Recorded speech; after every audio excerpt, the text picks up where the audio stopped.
오늘도 하나님께서 이 아침 저희들에게 크신 은혜를 베풀어 줄 줄로 믿습니다. 참 좋은 날입니다. 할렐루야. 네, 오늘 날씨가 참 따뜻하고요. 또 이제 봄바람이 살랑살랑 불어오는 게 마음이 막 싱숭생숭해지는데요. 저만 그런 건 아니죠? 네, 오늘 참 좋은 날입니다. 비록 세상살이는 좀 팍팍하고 어렵지만, 그리고 매서운 찬 바람이 불던 겨울도 어느덧 다 물러가고 새 봄이 오듯이 우리의 인생 가운데에도 하나님께서 허락하실 새 봄을 좀 기대할 수 있었으면 좋겠습니다. 우리 가정과 또 우리의 일터와 우리의 나라와 민족과 열방 가운데에 하나님께서 허락하실 새 봄을 기대하며 새로운 은혜를 이 아침 구하는 이 아침 되시기를 간절히 바랍니다. 오늘 저는 여러분에게 좀 좋은 소식을 들려드리려고 이 자리에 섰습니다. 그 좋은 소식은 다른 소식은 아니고요, 바로 복음이라고 하는 것입니다. 오늘 로마서 6장 전반부에서 기술하고 있는 내용은 복음의 내용이죠. 그 복음의 내용을 세 가지로 간단하게 살펴보고 함께 은혜를 나누고 기도하는 시간을 좀 가지도록 하겠습니다. 첫째는 우리는 죄에 대하여 죽었다 하는 것이 복음이라는 것입니다. 우리 같이 한번 읽어볼까요? 시작. 우리는 죄에 대하여 죽었다는 것이 복음입니다. 사도 바울은 오늘 본문 로마서 6장 2절을 통하여서 너무나도 기쁜 소식을 성도들에게 전해주고 있습니다. 성도는 우리들은 죄에 대하여 죽었다는 것입니다. 로마서 5장 20절 하반절 그리고 로마서 6장 1절과 2절을 보시게 되면 그 내용이 잘 기록이 되어져 있는데요. 함께 같이 한번 읽어보겠습니다. 먼저 로마서 5장 20절 하반절부터 함께 보겠습니다. 그러나 죄가 더한 곳에 은혜가 더욱 넘쳤나니 6장 1절입니다. 그런즉 우리가 무슨 말을 하리요? 은혜를 더하게 하려고 죄에 거하겠느냐? 그럴 수 없느니라. 죄에 대하여 죽은 우리가 어찌 그 가운데 더 살리요? 아멘. 바울은 우리의 상태에 대하여서, 우리의 처지에 대하여서 우리가 어떠한 상태에 있는지 잘 설명해 주고 있습니다. 한마디로 정의할 수가 있는데요, 그것은 바로 우리들은 죄에 대하여 죽은 존재들이다 라고 이야기를 하고 있는 것입니다. 죄에 대하여 죽었다는 것이 무슨 말일까요? 죄에 대하여 죽었다는 것이 어떤 말인지 우리가 알아야 우리의 상태를, 우리가 어떤 존재인지를 정확하게 알 수가 있습니다. 종종 이 구절을 볼 때 이렇게 생각하는 사람들이 종종 있습니다. 오해를 하시는 분들이 있는데요, 첫째는 죄에 대하여 죽었다는 것을 이해할 때에 우리는 더 이상 이제 죄를 짓지 않는 존재가 되었다라고 생각하시는 분들이 좀 있는 것 같습니다. 그런데 우리가 예수를 잘 믿고 예수를 영접하고 성도가 되어서 살아가 보지만 실제로 그러한가요? 우리가 예수를 믿게 되었다는 것이 죄를 전혀 짓지 않는다라고 하는 의미가 되나요? 그렇지 않죠. 우리가 살아가다 보면 여전히 미움과 시기와 질투와 욕심과 탐욕과 음란과 거짓, 무자비한 간악함 등 여러 가지의 죄악들이 우리 가운데 여전히 머물러 있고, 때로는 우리가 그 죄악을 저지를 때도 있습니다. 사도 바울도 6장과 7절에 보게 되면 여전히 그리스도인에게도 여전히 죄된 욕망이 있다라고 후반부에서 잘 설명을 해주고 있습니다. 많은 믿는 사람들이 오늘 말씀처럼 내가 죄에 대하여 죽었다라고 하는 그 선언을 믿지 못하는 이유가 있죠. 그것은 바로 여전히 내 안에 죄가 있기 때문입니다. 여전히 죄를 짓기도 하고, 비록 내가 겉으로 보여지는 죄는 짓지 않는다 할지라도 내 안에 죄된 욕구들이 내 안에 머물러 있고, 때로는 내 안에서 막 험담과 욕들을 하고 있는 내 모습을 보다 보면 내가 과연 죄에 대하여 죽은 존재일까? 오늘 본문의 사도 바울처럼 당신은 죄에 대하여 죽었습니다 라고 하는 그 선언을 내가 받아들이지 못하고 믿지 못하는 그런 일들이 있게 되는 것입니다. 죄에 대하여 죽었다는 말은 단순하게 더 이상 나는 죄를 짓지 않게 되었다는 말과는 조금 다른 차원의 이야기라는 것입니다. 또 이렇게 생각하시는 분도 있습니다. 둘째는 죄에 대하여 죽었다는 표현을 이제 죄의 영향력이 나에게서 점점 사그러져 가고 있다라고 생각하는 사람들이 있습니다. 실제로 이렇게 생각하시는 분이 좀 있죠. 왜냐하면 예수 믿고 우리들은 변해갑니다. 거룩해져 가고 예수 닮아가는, 예수처럼 생각하게 되어지고 예수까지 닮아가게 되어지는 우리들의 모습이 있습니다. 그런데 자칫 오해를 하게 되면 마치 돌을 닦고 수행을 하는 것처럼, 내가 몇 년 동안 면벽 수행을 하고 입산 수행을 해서 내가 거룩해지는 것처럼, 마치 예수 믿는 것도 그런 것처럼 생각하는 경우가 종종 있다는 것입니다. 내가 예수 잘 믿고 1년, 2년, 3년, 4년 기도와 말씀을 해 나아가다 보면 죄의 영향력들이 내 안에서 점점 사그러져 간다라고 마치 돌을 닦는 것처럼, 마치 수행하는 것처럼 그렇게 예수를 믿는 것을 그렇게 오해하시는 분들도 종종 있습니다. 그러나 오늘 본문에서 바울 선생님께서는 그렇게 설명하고 있지 않습니다. 사도 바울이 죄에 대하여 죽었다라고 선언했던 그 죽었다는 표현은 과거형, 부정동사 물으셔도 됩니다. 어쨌든 의미는 과거에 한번 이루어진 단독적인 사건인 것입니다. 이미 한번 딱 그때 이루어졌다라고 하고 선언하고 있는 것이죠. 죄가 여전히 살아있어서 조금씩 내가 죽여가고 있으며 내가 죄를 죽여가는 진행 중에 있다라고 표현하고 있는 것이 아니라 이미 죄에 대하여 우리는 죽었다라고 표현을 하고 있는 것입니다. 지속적인 과정이나 어떤 점진적인 과정을 설명하는 것이 아니라는 것이죠. 나는 이미 죄에 대하여 죽은 존재라고 설명하고 있다는 것입니다. 세 번째로 이렇게 생각하시는 분들도 좀 있는 것 같습니다. 예수께서 우리의 모든 죄를 사하셨으니 우리에게는 더 이상 어떠한 죄의 책임도 없다라고 생각하시는 분들도 있습니다. 생각보다 저도 종종 이렇게 생각할 때가 있는 것 같습니다. 우리 주변에 이렇게 생각하는 그리스도인들이 제법 있게 되는 것이죠. 아주 틀린 말은 아닙니다. 예수님께서 우리의 모든 죄를 사하여 주시기는 하셨죠. 그런데 그것은 하나님의 은혜를 잘못 이해한 것입니다. 5장 후반부, 로마서 5장 후반부는 이렇게 마무리가 되는데요. 우리가 읽었던 로마서 5장 20절 하반절 말씀 다시 한번 읽어보겠습니다. 시작. 그러나 죄가 더한 곳에 은혜가 더욱 넘쳤나니. 아멘. 그 하나님의 은혜라고 하는 것은 아무리 큰 죄를 지었다 할지라도 하나님의 은혜는 그 모든 죄를 압도하고도 남을 만한 것이기 때문에 그 어떤 인간이 어떤 커다란 죄를 지었다 할지라도 그 큰 죄가 있는 곳에 하나님의 은혜는 더 크게 역사한다는 뜻입니다. 할렐루야. 그런데 이것을 잘못 이해하는 것이죠. 오해하는 것입니다. 죄로 인한 모든 결과, 모든 폐해들을 다 덮고도 남는 은혜로 우리를 완전히 원상 회복시키실 뿐만이 아니라 새롭게 만들어 버리실 하나님의 그 은혜를 잘못 이해하는 것입니다. 마치 하나님의 은혜는 모든 것을 다 덮어줄 수 있어. 내가 죄를 지으면 지을수록 하나님의 더 큰 은혜가 나에게 임해서 하나님의 더 큰 은혜를 우리가 보게 되는 거야 라고 잘못 오해를 하고 방탕한 삶에 빠지게 되는 경우들이 종종 있다는 것입니다. 저희 집에 20년 된 작은 소형차가 있습니다. 너무 오래 탔죠. 사실 그런 차는 타면 안 됩니다. 환경오염을 너무 일으키기 때문에 그런 차는 타면 안 되는데 폐차를 시키지 못해서 타고 있는 소형차가 한 대 있습니다. 그런데 한 10년쯤인가요? 그래도 조금 오래 전에 그때도 이미 낡은 차였는데요. 그때 동생이 저희 가족 차를 운전하겠다고 주차장에서 차를 빼다가 그만 주차장 기둥에 그만 쾅 들이받았습니다. 이미 낡은 차이기도 하고 이미 여기저기 흠집도 있고 워낙 낡은 차여서 근데 그 차의 범퍼가 깨지고 금이 가게 된 것입니다. 근데 이제 그것 때문에 이 너무나 낡아버린 이 차를 범퍼를 갈려고 하니까 폐차시키는 비용보다 더 많이 들게 생긴 거예요. 그래가지고 범퍼를 교체하자니 배보다 배꼽이 더 클 것 같아서 그냥 깨진 범퍼를 달고 다녔습니다. 좀 흉물스러웠습니다. 근데 우연찮게 또 그때도 아마 제 기억에 동생이 운전했던 걸로 기억을 하는데 운전을 하고 나오는데 이웃집 차가 저희 차를 들이받은 것입니다. 어딜 들이받았냐면 딱 그 깨진 범퍼를 들이받은 것입니다. 그래가지고 결국 그 사고 처리 비용으로 그 깨진 범퍼를 아주 새 것으로 싹 바꿨습니다. 완전 땡 잡았죠.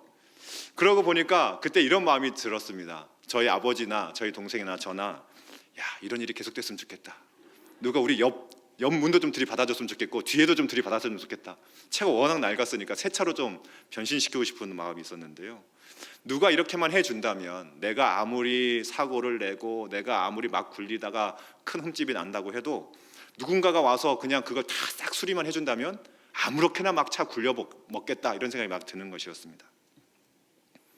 오늘 본문의 하나님의 은혜를 이렇게 오해하는 사람들이 종종 있다는 것이죠. 죄가 더한 곳에 하나님의 은혜가 넘쳤다는 표현은 그런 뜻이 아닙니다. 아무리 큰 죄인이라 할지라도 용서해 주시고 회복시켜 주시는 하나님의 그 큰 사랑을 말씀드리는 것이지 우리가 어떤 일을 저질러도 하나님이 다 용서해 주시고 다 회복시켜 주시며 다 새롭게 해주신다는 그런 뜻이 아닌 것이죠. 그런데 신앙생활을 하다 보면 때때로 우리들의 부족함을 직면하다 보면 때로는 이런 것처럼 하나님이 큰 죄를 지으면 지을수록 하나님께서 더 큰 은혜로 우리를 용서해 주신 것 아니냐, 우리가 더 큰 은혜를 누리는 것 아니냐, 이러한 잘못된 영적인 방종에 빠지는 경우들이 종종 있습니다. 완전한 헛소리라는 것입니다. 죄가 더한 곳에 은혜가 더욱 넘쳤다는 말이 무엇입니까? 크고 많은 죄를 지은 사람이 있다 할지라도 죽어 마땅한 그가 하나님의 그 더 큰 사랑으로 용서함을 받았고 새 사람이 된다는 그런 말씀인 것이죠. 얼마나 감격스러운 것입니까? 그 은혜 때문에 저와 여러분들이 지금 이 자리에 함께 이렇게 예배 드리고 있는 줄로 믿습니다. 얼마나 큰 은혜이며 얼마나 감격스러운 은혜입니까? 하나님의 사랑이 얼마나 큰 것인지를 설명하는 구절인데, 신앙생활 하다 보면은 만사오케이라고 하는 영적인 방종으로 빠져버리는 우리가 있습니다. 죄를 지어도 괜찮아, 나의 과거의 죄, 현재의 죄, 미래의 죄는 다 용서받았으니 이제 막 살아도 돼, 심지어 다 용서받았으니 이제는 내가 짓는 죄는 죄도 아니야 라고 하는 막장 논리까지 펼치는 구원파라고 하는 게 생길 정도의 그런 막장 논리가 막 등장하는 것입니다. 그런데 우리의 삶을 돌아보면 비록 이 정도까지는 아니라고 할지라도 우리의 삶 속에 이러한 합리화들이 얼마나 많이 있는지 우리 자신을 돌아보면 깜짝깜짝 놀랄 때가 있지 않으십니까? 나는 구원받았으니 이 정도쯤은 괜찮을 거야, 하나님이 용서해 주실 거야 라고 하는 영적인 방종, 무관심, 나태함들이 우리 가운데 얼마나 많이 있습니까? 사도 바울은 이러한 입장에 대하여서 우리들에게 분명한 말씀을 주고 있는데요, 6장 1절 말씀인데 우리 함께 같이 한번 읽어보도록 하겠습니다. 함께 읽겠습니다.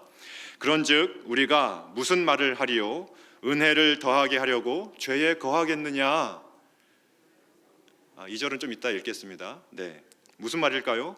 은혜를 더하게 하려고 죄 속에 뒹굴며 죄의 잔을 죄를 먹고 마시겠느냐라고 이야기하고 있는 것입니다. 죄에 거한다고 하는 것은요, 죄를 계속 짓는다는 표현입니다. 죄를 끊어내지 못한다는 표현입니다. 회개하지 않는다, 돌이키지 않는다는 표현입니다. 우리 성도들에게 주는 말씀인 것이죠. 하나님의 그 큰 은혜를 처음에는 감격했지만 이제는 그 은혜에 너무나 면역이 되어서 내가 어떠한 일을 해도 괜찮아 라고 생각하며 그 하나님의 은혜를 더 크게 하려고 죄에 거하고 있는 우리들의 모습이 있지 않느냐는 것입니다. 여전히 내 안에 습관적인 죄들이 있고 여전히 내 안에 회개하지 않는 죄가 있음에도 불구하고 괜찮아 하며 하나님 보시기에 아무렇지도 않게 행동하고 있는 우리들의 모습이 있지 않느냐는 것이죠. 사도 바울은 이러한 논리에 대하여 분명하게 단호하게 말을 하고 있는데요, 우리 6장 2절 말씀도 함께 같이 한번 읽어보도록 하겠습니다. 2절 말씀 함께 같이 한번 읽어보겠습니다. 함께 읽겠습니다. 그럴 수 없느니라. 죄에 대하여 죽은 우리가 어찌 그 가운데 더 살리요? 아멘. 그럴 수 없느니라, 사도 바울의 대답인 것입니다. 로마서를 보다 보면 사도 바울이 종종 이 표현을 씁니다. 그럴 수 없느니라 라는 표현을 종종 쓰는데요, 몇 차례 사용되고 있는데 이러한 표현이 쓰여질 때는 사도 바울이 절대 양보할 수 없을 때 쓰는 표현입니다. 절대로, 결코, 그래서는 안 된다라는 표현을 쓸 때 바로 이 표현을 쓰는 것이죠. 그럴 수 없느니라 라는 표현을 쓰고 있는 것입니다.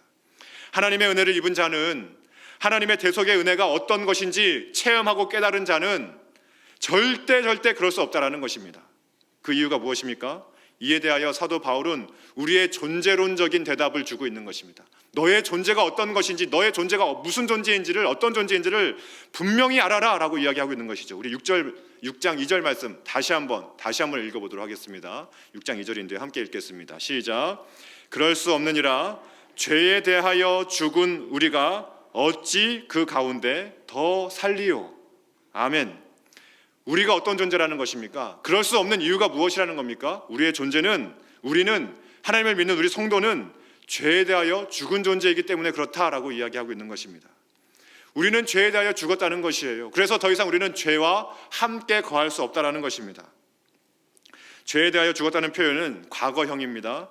과거에 이미 그때 죽었다는 표현인 것입니다. 서서히 죽어가는 것이 진행되고 있다는 표현이 아니라 죄에 대하여 우리는 그때 분명하게 죽었다는 표현을 쓰고 있는 것입니다. 단번에 끝장났다는 것이죠. 무슨 의미일까요? 이 의미를 보기 위하여 로마서 5장 21절을 보면 확실하게 우리가 알 수 있는데요, 로마서 5장 21절 말씀도 같이 한번 읽어보도록 하겠습니다. 함께 읽겠습니다. 이는 죄가 사망 안에서 왕노릇한 것 같이 은혜도 또한 의로 말미암아 왕노릇하여 우리 주 예수 그리스도로 말미암아 영생에 이르게 하려 함이라. 아멘. 이전에는 죄가 우리에게 왕노릇했다는 것입니다. 왕노릇했다는 것이죠. 달리 말하면 우리가 죄의 종노릇했다는 것입니다. 죄의 지배를 받고 있었다는 것입니다. 이전에는 죄를 죄로 알지 못할 만큼 죄의 지배 아래에 있었고 그 죄를 떨쳐낼 수 없는 완전한 무기력한 존재였다고 이야기하는 것입니다. 우리가 예수 믿기 전, 우리가 회심하기 전, 우리가 하나님의 놀라운 은혜를 알기 전에 어떤 존재였습니까? 누가 교회 가자 그러면 왜 가느냐고, 왜 예수 믿어야 되냐면 내가 무슨 죄인이냐고 소리 지르던 사람들 아니었습니까? 내가 왜 죄인인지 알지 못하고 내가 왜 예수가 필요한지 알지 못했던 우리들의 존재가 바로 그런 존재였습니다. 그게 바로 죄의 종노릇하던, 죄가 우리의 왕노릇하던 존재였던 것이죠. 우리가 아무리 스스로를 성찰하고 스스로를 돌아보아도 내가 왜 죄인인지 깨닫지도 못하고 하나님을 없이 사는 것이 왜 죄인인지도 알지 못하는 완전히 죄의 지배 아래에 있는, 하나님을 따르려고 해도 따를 수 없고 죄를 거스르려고 해도 거스를 수 없는 존재, 그것이 바로 죄의 왕노릇, 죄가 왕노릇하는, 죄의 종노릇하는, 죄의 지배 아래에 있는 우리의 모습이었다 하는 것입니다. 그런데 이제 우리는 그 죄에 대하여 완전히 죽어졌다는 것입니다. 죄가 무엇입니까? 로마서 1장 28절이 아주 잘 설명해 줍니다. 같이 한번 읽어보겠습니다. 시작. 또한 그들이 하나님 두기를 싫어하며 하나님께서 그들을 그 상실한 마음대로 내버려 두사 합당하지 못한 일을 하게 하셨으니. 죄라는 것이 무엇입니까? 단순하게 말하면 이것입니다. 내 마음의 중심에 하나님을 두지 않는 것이죠. 하나님을 인정하지 않는 것, 그것이 바로 죄라는 것입니다. 내 인생에 있어서 주인 되신 하나님을 인정하지 아니하고 창조주 되신 하나님을 인정하지 않는 것, 그것이 바로 죄라는 것입니다. 로마서 1장 28절 이후로 그 하나님을 두지 않았던 인간들이 어떠한 죄의 나락으로 빠지게 되는지 잘 그려지고 있죠. 결국 그 죄의 본질인 하나님을 마음에 두지 않게 되자 29절, 30절, 31절에 보게 되면 여러 가지 가득한 죄악들이 드러나고 있습니다. 우리 로마서 1장 29, 30, 31절도 천천히 같이 한번 읽어보겠습니다. 함께 읽겠습니다. 곧 모든 불의, 추악, 탐욕, 악의가 가득한 자요, 시기, 살인, 분쟁, 사기, 악독히 가득한 자요, 수근수근하는 자요, 비방하는 자요, 하나님께서 미워하시는 자요, 능욕하는 자요, 교만한 자요, 자랑하는 자요, 악을 도모하는 자요, 부모를 거역하는 자요, 우매한 자요, 배약하는 자요, 무정한 자요, 무자비한 자라. 하나님을 마음에 두지 않기 시작하자 이러한 죄의 증상들이 나타나기 시작하는 것이죠. 단순하게 불의를 제거한다고 해서, 탐욕을 제거한다고 해서, 추악을 제거한다고 해서, 살인을 제거한다고 해서, 금지한다고 해서 죄가 없어지는 것이 아닙니다. 그 마음에 하나님을 두었을 때야 비로소 이런 죄악들에서 멀어질 수 있는 것이죠. 그런데 그 마음에 하나님 두기를 싫어하게 되니까 여러 가지 죄악들, 이 외에도 차마 입에 담을 수 없는 여러 가지 죄악들이 우리 삶 가운데에 우리를 얼마나 괴롭게 하고 우리를 얼마나 고통스럽게 하고 있습니까? 그런데 오늘 사도 바울은 우리들에게 놀라운 기쁨의 소식을 전해주고 있는 것입니다. 이러한 치명적이고 너무나도 고통스러운 죄의 모든 결과들로부터 더 이상 이제 우리는 그 죄의 영향력 아래 있지 아니하다는 것이죠. 우리는 죄에 대하여 죽었다는 것입니다. 이것이 복음의 선언인 것이죠. 더 이상 우리는 이러한 죄의 영향력 아래에, 죄의 지배 아래 있지 않게 되었다라고 하는 것이 오늘 본문의 사도 바울의 설명인 것입니다. 그렇다면 우리는 도대체 언제, 어디에서, 어떻게 이렇게 죄에 대하여 죽게 된 것입니까? 우리가 언제 죄에 대하여 죽게 된 것입니까? 이 중요한 주제에 대한 해답이 바로 오늘 두 번째 논지인 것이죠. 한번 따라해 볼까요? 둘째로, 우리는 그리스도와 연합된 존재라는 것이 복음입니다. 한번 읽겠습니다. 시작. 우리는 그리스도와 연합된 존재라는 것이 복음입니다. 사도 바울은 오늘 본문 3절부터 8절까지 계속해서 선포하는 내용이 있습니다. 그것은 다름 아닌 그리스도와의 연합이라고 하는 것입니다. 아주 중요한 주제이죠. 그리스도와의 연합. 오늘 다른 거는 다 기억하지 못하셔도 이것만 기억하시고 돌아가셨으면 좋겠습니다. 그리스도와의 연합을 이룬 존재가 되었다라는 사실입니다. 우리 3절부터 8절까지의 말씀이 조금 길기는 한데요, 함께 같이 한번 읽어보면 좋겠습니다. 함께 읽겠습니다. 시작. 무릇 그리스도 예수와 합하여 세례를 받은 우리는 그의 죽으심과 합하여 세례를 받은 줄을 알지 못하느냐. 그러므로 우리가 그의 죽으심과 합하여 세례를 받음으로 그와 함께 장사되었나니 이는 아버지의 영광으로 말미암아 그리스도를 죽은 자 가운데서 살리심과 같이 또한 새 생명 가운데서 행하게 하려 함이라. 만일 우리가 그의 죽으심과 같은 모양으로 연합한 자가 되었으면 또한 그의 부활과 같은 모양으로 연합한 자도 되리라. 우리가 알거니와 우리의 옛사람이 예수와 함께 십자가에 못 박힌 것은 죄의 몸이 죽어 다시는 우리가 죄에게 종노릇 하지 아니하려 함이니 이는 죽은 자가 죄에서 벗어나 의롭다 하심을 얻었음이라. 만일 우리가 그리스도와 함께 죽었으면 또한 그와 함께 살 줄을 믿노니. 아멘. 조금 긴 내용을 우리가 같이 읽었는데요, 3절부터 8절까지의 내용을 보게 되면 사도 바울이 계속해서 반복하는 내용이 무엇입니까? 그리스도와 함께, 그리스도와 합하여 라는 표현을 계속해서 쓰고 있습니다. 성도는 그리스도와 연합된 존재라고 하는 것이죠. 그리스도와 연합이라고 하는 것은 단순한 비유적인 표현이 아니라는 것을 분명히 아셔야 됩니다. 사도 바울은 오늘 본문을 기술할 때에 비유로 설명하고 있는 것이 아닙니다. 직설법으로 사실 진술을 하고 있는 것입니다. 영적인 진리, 과학적인 진리를 서술하듯이 마치 영적인 진리를 서술하고 있는 것이죠. 연합된 것처럼, 예수님과 너가 이제 연합된 것처럼 생각하면서 착하게 살아라, 그 정도의 차원이 아닌 것입니다. 성도라고 하는 존재는 그리스도와 실제로 연합이 된 존재라는 것입니다. 사실 진술을 하고 있는 것이죠. 아주 실제적인 사실이고 객관적인 사실이며 사실적인 내용이라고 하는 것입니다. 근데 그 그리스도의 연합이라고 하는 것은 우리가 이성으로 받아들인, 과학적으로 설명할 수 있는 내용은 아닙니다. 그래서 우리가 신비적인 것, 영적인 것이라고 설명을 합니다. 우리는 그리스도와 연합하여 못 박혔고 장사가 되었습니다. 그래서 우리는 죄에 대하여 죽었다라고 설명하고 있는 것이죠. 3절을 보게 되면 무릇 그리스도 예수와 합하여 세례를 받은 우리는 이라고 설명합니다. 그리스도 예수와 합하여 세례를 받았다는 것이, 우리가 세례를 받을 때에 우리가 받는 세례는 가벼운 것이 아니라는 것입니다. 우리가 받는 그 세례는 그리스도와 합하는 일이라는 것입니다. 예수 그리스도와 합하여 세례를 받은 우리는 그의 죽으심과 합하여 세례를 받은 줄을 알지 못하느냐. 결국 우리가 그리스도와 합하여져서 예수 그리스도와 함께 죽음을 맞이했다는 것입니다. 또 4절에도 보시게 되면, 4절 상반절을 보시게 되면 그러므로 우리가 그의 죽으심과 합하여 세례를 받음으로 그와 함께 장사되었다는 것입니다. 세례를 받음으로 우리가 주님과 연합한 자가 되어서 그와 함께 장사되었다는 것이죠. 그리고 6장 6절에서도 똑같은 표현이 쓰고 있습니다. 6장 6절 보게 되면 우리가 알거니와 우리의 옛사람이 예수와 함께 십자가에 못 박힌 것은 죄의 몸이 죽어 다시는 죄에게 종노릇하지 아니하게 합니다 라고 기록을 합니다. 우리는 그리스도와 함께 실제로 십자가에 못 박혔다는 것입니다. 이것이 성경의 진술인 것이죠. 내가 그리스도와 연합이 되어서 예수 그리스도와 함께 장사되고 십자가에 못 박힘으로 말미암아 더 이상 그 죄의 영향력은 우리 가운데 영향을 끼칠 수 없게 되었다 하는 것입니다. 그런데 이것을 넘어서 이제 그리스도의 연합으로 인하여 우리에게는 새로운 미래가 펼쳐져 있다라고 사도 바울은 또한 설명을 하고 있습니다. 그리스도께서는 우리의 모든 죄값을 치르기 위하여 죽으셨고 3일 만에 부활하셨습니다. 우리는 그리스도와 연합하여 못 박혔고 장사되었고, 그래서 우리는 죄에 대하여 죽은 존재가 되었습니다. 그리고 이제 우리는 예수님께서 부활하셨듯이 우리도 또한 그렇게 될 것이다 라고 선언하고 있는 것이 오늘 본문의 내용입니다. 6장 5절 말씀을 우리 함께 같이 한번 읽어보도록 하겠습니다. 함께 읽겠습니다.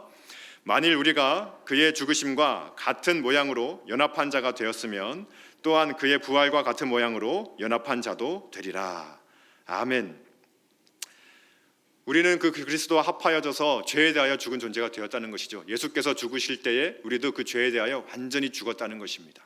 그리고 예수님과 연합하게 되어서 이제 우리는 예수님이 부활하신 것처럼 우리도 부활하게 될 새로운 미래가 우리 앞에 펼쳐져 있다라고 이야기하고 있는 것입니다.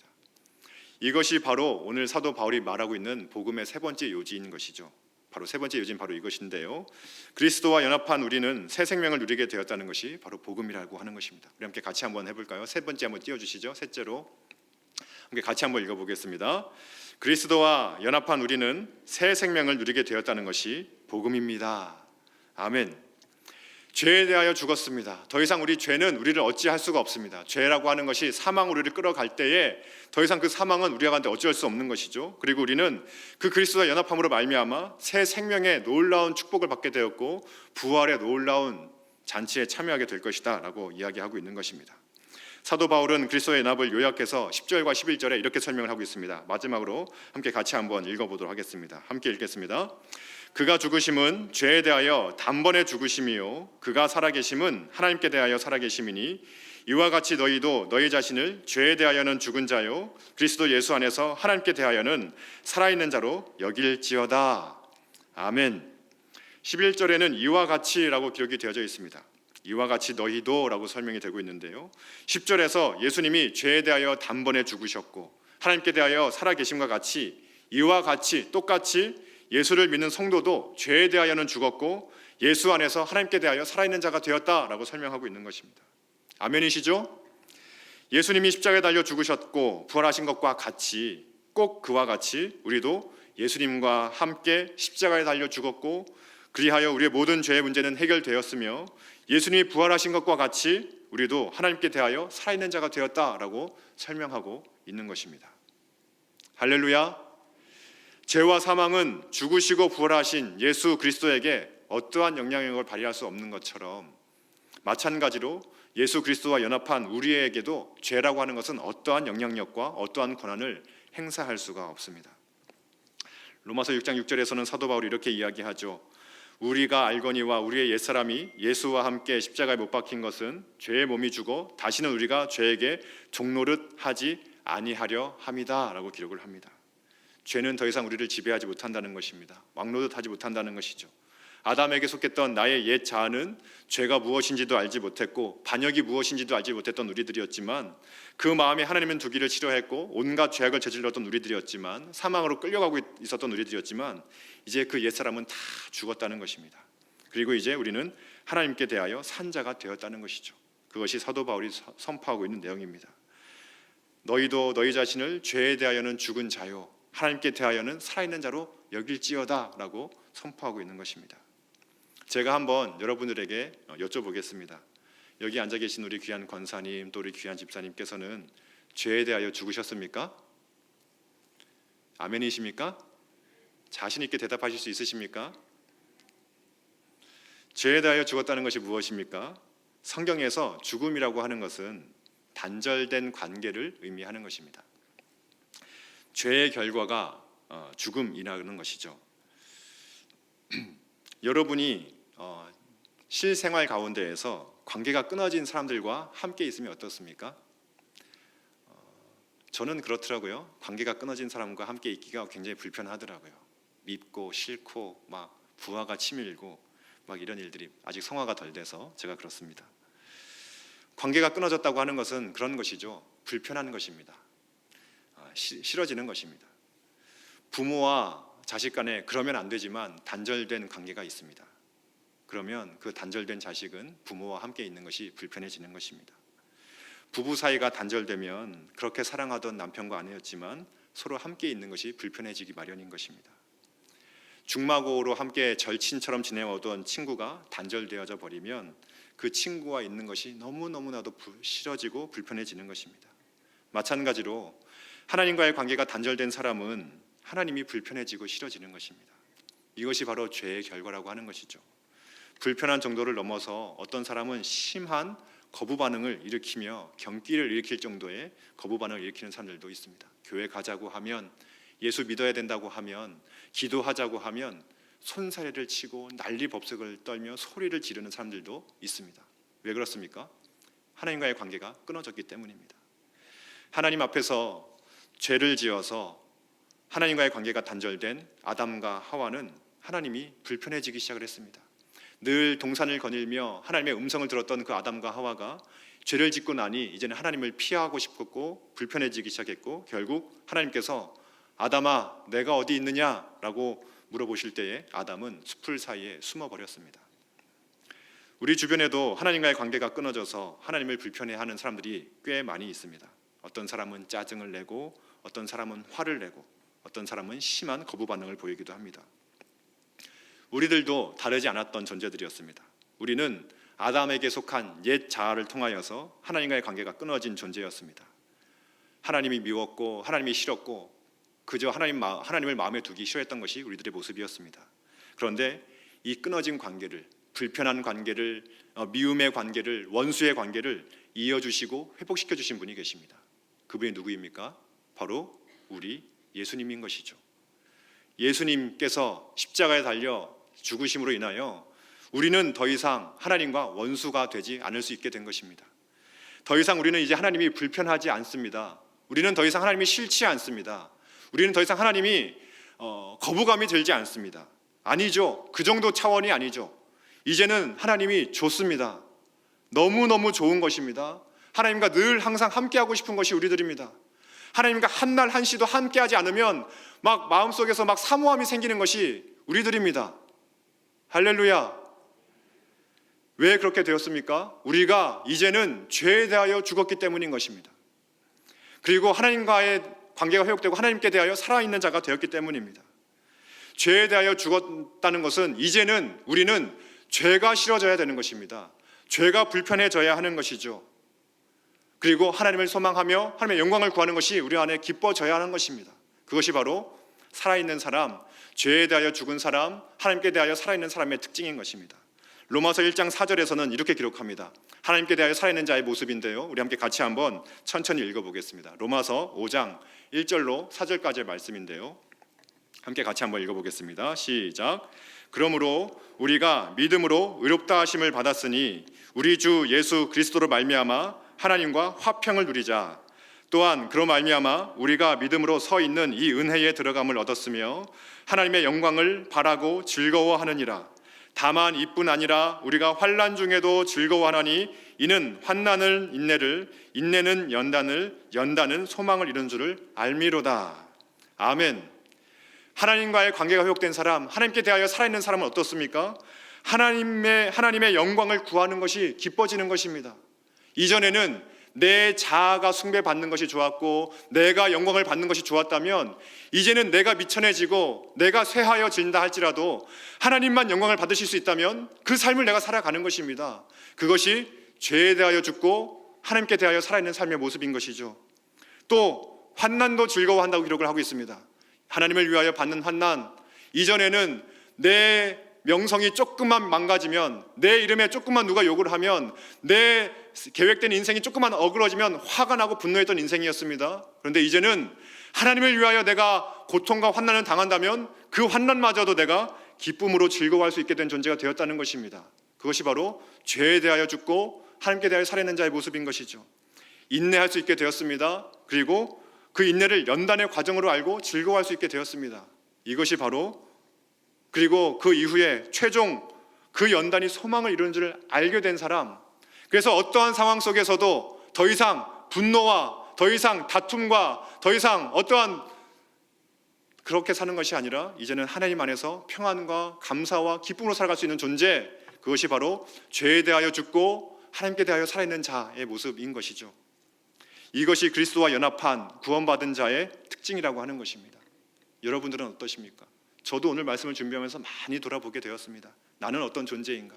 과연 나는 죄에 대하여 죽었다는 그 선언을 믿고 살아가는 존재인가? 아니면 여전히 죄에 대하여 죽었다는 그 사실 선언을 믿지 못하여 여전히 죄 가운데 굴러먹고 있는 자는 아닌가? 많이 돌아보게 되었습니다. 바라기는 여기 앉아 계시는 모든 성도님들께서 꼭 반드시 믿으시기를 바랍니다. 내 기분과 내 상황과 내 처지와는 상관없는 사실 진술입니다. 이제 우리는 죄에 대하여는 죽었고 하나님께 대하여는 산 자가 되었습니다. 할렐루야. 이걸 우리가 믿어야 하는 것이죠. 내가 아직 죄를 짓는다 할지라도 우리는 죄에 대하여 죽고 하나님께 대하여 산 자가 되었습니다. 우리는 이제 하나님의 영광을 즐거워할 수 있는 존재가 되었다는 것입니다.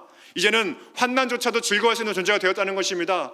인내를 할 수 있는 존재가 되었고 연단을 즐거워할 수 있게 되었고 그것이 소망을 이룬 줄을 알고 기뻐할 수 있는 존재가 되었다는 것입니다.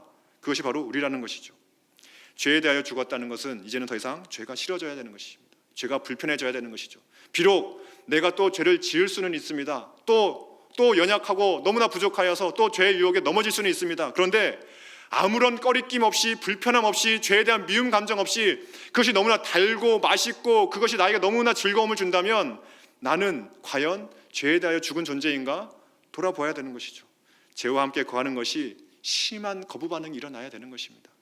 죄를 짓는 것이 비록 짓고 났으면 불편해져야 되는 것이죠. 함께 나아가 회개하고 돌이켜야 되는 것입니다. 오늘 본문에서 사도 바울은 굉장히 재미있는 표현을 우리들에게 쓰고 있는데요, 6장 11절 말씀을 같이 한번 읽어보겠습니다. 함께 읽겠습니다. 이와 같이 너희도 너희 자신을 죄에 대하여는 죽은 자요 그리스도 예수 안에서 하나님께 대하여는 살아있는 자로 여길지어다. 아멘. 사도 바울은 여길지어다 라고 표현을 하고 있습니다. 아주 재미있는 표현이죠. 이 표현은 사실은 그렇지 아니한데 그렇게 생각하며 마음의 위안을 얻어라, 이런 표현이 아닙니다. 그런 표현이 아닙니다. 실제로 그러한 줄 알고 그렇게 믿고 행동하라는 표현인 것이죠. 심리치료 중에, 심리 상담 치료 중에 인지치료라는 것이 있습니다. 인지치료. 보통 이제 정신적으로 큰 스트레스를 받거나 불안감에 시달리게 되면 실제 상황은 그렇지 아니한데 나에게 큰 어떤 해가 일어날 것처럼 불안감을 느끼시는 분들이 종종 있습니다. 어떤 분들은 계단을 내려가다가 갑자기 계단이 무너질 것 같은 느낌이 들어서 계단을 못 내려가시는 분들도 있죠. 어떤 분은 갑자기 길을 걸어가다 보면 공중에서 어떤 물건이 나한테 떨어질 것 같아서 외출을 못하겠다고 하실 정도의 불안감을 호소하시는 분들이 꽤, 저도 그런 분들 만나 보았습니다. 그 불안감이 얼마나 큰지. 그런데 인지치료라고 하는 것은 비록 내가 느끼는 감정은 너무나 불안하고 너무나 막 초조한다 할지라도 정확한 상태를 알려주는 것이죠. 그렇지 않아. 계단을 걸어 내려가도 아무런 해가 일어나지 않을 겁니다. 당신을 공격하는 사람은 없습니다. 당신에게 해를 가하는 사람은 없습니다라고 하는 정확한 상태를 알려주는 것입니다. 그리고 그 객관적인 사실을 내가 인지할 수 있도록 도와주는 것이죠. 그것이 바로 인지치료라고 하는 것입니다. 사실에 근거하지 않은 생각, 불안감이나 초조함이나 여러 가지 나쁜 생각들을 바로 잡아주는 것이 인지치료입니다. 신앙에서도 이러할 때가 필요하다는 것입니다. 구원의 문제, 죄의 문제, 특히 이러한 것이 필요합니다. 사도 바울은 오늘 본문에서 이렇게 얘기했죠.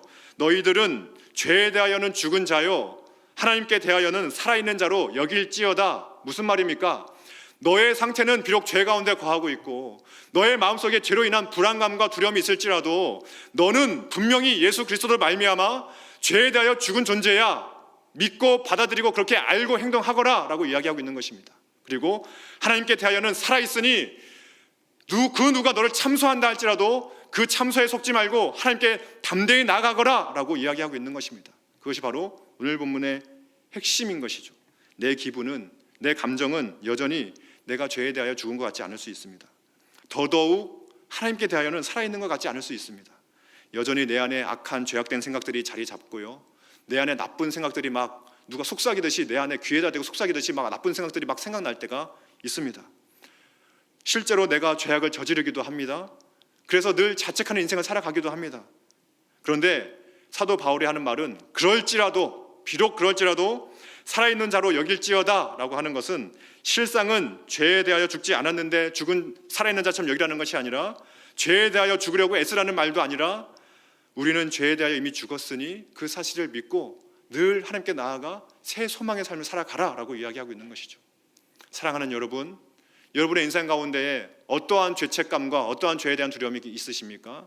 어떠한 불안감과 어떠한 두려움이 여러분을 지배하고 있으십니까? 오늘 말씀을 반드시 믿으시기를 바랍니다. 우리는 죄에 대하여 죽은 줄로 믿으시기를 바랍니다. 우리는 하나님께 대하여 살아있는 줄로 믿으시기를 바랍니다. 어떠한 두려움, 어떠한 실패감, 어떠한 당혹감도 우리를 어찌할 수 없다는 사실을 반드시 믿으시기를 바랍니다. 그것이 바로 사도 바울이 우리들에게 권면하고 있는 것이죠.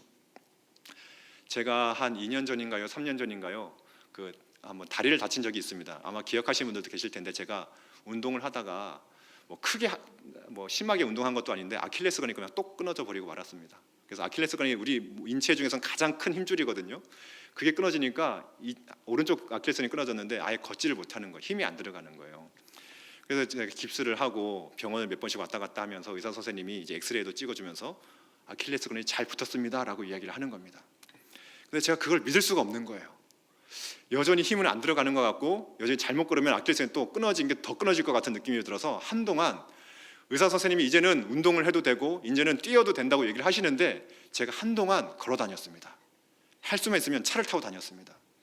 너무나 불안해가지고. 그런데 그 의사 선생님의 말을 믿고 그래, 아킬레스건이 이제 잘 붙었지. 그래 그걸 내가 믿고 한번 뛰어보자 라고 하는데 뛰어졌을까요? 안 뛰어졌을까요?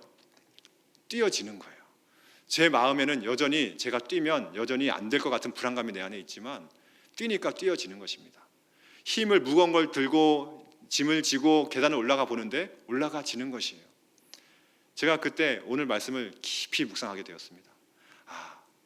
비록 내 기분은, 내 감정은, 내 처지와 내 상태는, 그리고 심지어 내 꼬라지를 보고 있으면 도저히 죄에 실패하고 또 넘어지고 또 추악한 모습이 드러나지만, 그러나 예수 그리스도께서 우리들에게 행하여 주신 그 십자가 사건을 통하여서 이제는 우리가 죄에 대하여 죽고 하나님께 대하여 살아있음을 믿고 회개하고 또 회개하고 몸부림치면서 하나님께 나아가야 되겠구나 하는 사실을, 더 이상 그 죄의 사망이 어떠한 결과도 나를 잠식할 수 없음을 내가 믿고 나아가야 되겠구나 하는 묵상을 한 적이 있는데요. 오늘 말씀은 바로 그런 이야기를 하고 있는 것입니다. 법적으로, 내 심리적으로, 내 감정적으로는 어떠한 두려움이 있다 할지라도 예수님께서 이미 우리를 위하여 모든 것을 다 이루시는 것을 믿으시고, 법적으로는 이제 더 이상 노예가 아니라 하나님의 자녀임을 믿으시면서 언제나 늘 기쁨과 감사 가운데 살아갈 수 있는 우리 모두가 되어지기를 주님의 이름으로 축복합니다.